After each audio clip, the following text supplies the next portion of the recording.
Maintenant, quand vous prenez le pont de diode, d'accord, là où se retrouvent les deux bornes, d'accord, de cathode là, est noté plus sur le pont de diode. Je vais vous expliquer pourquoi. Et là où se retrouvent les deux bornes, d'accord, de plus de anode là en bas est noté moins. Et vous avez de ce côté, les deux côtés là, le courant alternatif qui passe. Voilà, les deux côtés là, c'est le courant alternatif qui passe.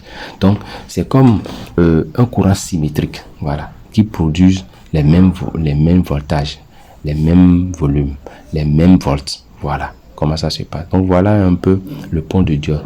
Donc, c'est ça, on a schématisé, d'accord? Et c'est ça qui représente le composant qui est dedans. Voilà le pont de diode, voilà le schéma qu'ils ont réalisé dans ce composant de diode que je suis en train de vous montrer.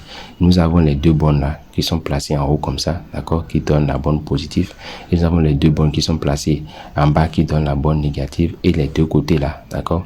Quand vous voyez la liaison des cathodes et des anodes, d'accord, ça donne un courant alternatif là.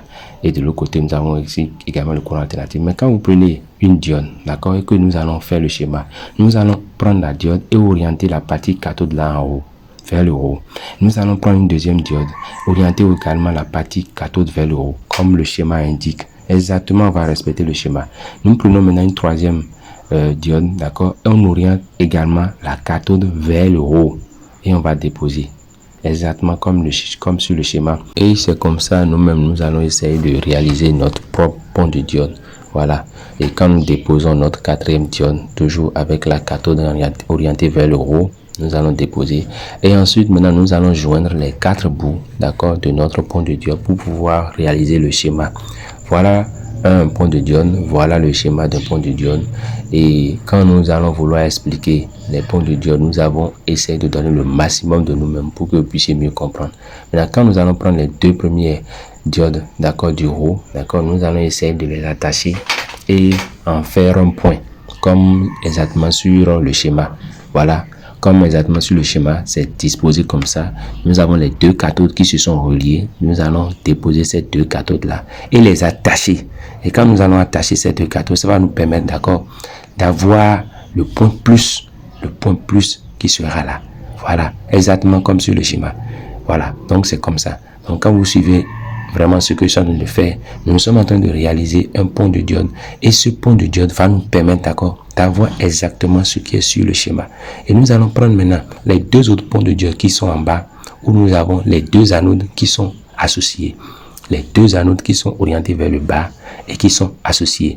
Toujours les cathodes moins orientés vers le haut. Nous allons joindre les deux anodes plus qui sont orientés vers le bas et les associer. Ça nous permet, d'accord, d'avoir le schéma exactement comme on a décidé, comme on a dessiné. Voilà, le schéma exactement comme on a dessiné sur notre pont de diode.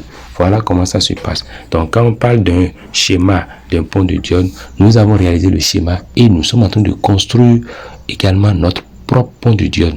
Voilà, quand nous construisons cela, d'accord, et nous déposons, d'accord, nos diodes, nous allons voir la partie plus et nous allons également voir la partie moins. Et cette partie-là, c'est la borne négative et la borne positive de notre diode.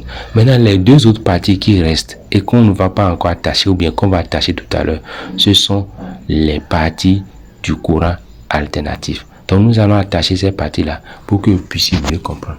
Alors, quand je parle, d'accord, d'une diode, il faut savoir simplement que c'est un appareil semi-conducteur qui agit principalement comme un interrupteur à sens unique du courant.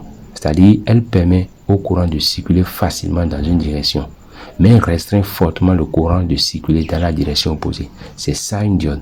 Voilà. Donc, quand on réalise notre pont de diode, on va déposer notre pont de diode à côté d'une diode, d'un pont de diode, pour voir que c'est le schéma là qui est réalisé dans le pont de diode. Voilà le schéma là qui est réalisé dans le pont de diode. Donc quand on parle d'un pont de diode, voilà comment ça se passe. Voilà le schéma d'un pont de diode qui est réalisé exactement comme ça, comme vous êtes en train de suivre. Et nous l'avons expliqué pour que vous puissiez mieux comprendre, pour que enfin vous-même vous puissiez réaliser votre propre schéma et comprendre ce que c'est qu'un schéma, ce que c'est qu'un pont de diode. parce que nous allons parler toujours d'un pont de diode en disant que quand vous prenez une diode, ça laisse passer le courant dans un seul sens. Mais quand vous réalisez un pont de diode, il y a une manière pour contrôler les ponts de diode. Nous allons voir cela également dans cette vidéo, comment nous allons prendre notre multimètre et contrôler notre pont de diode.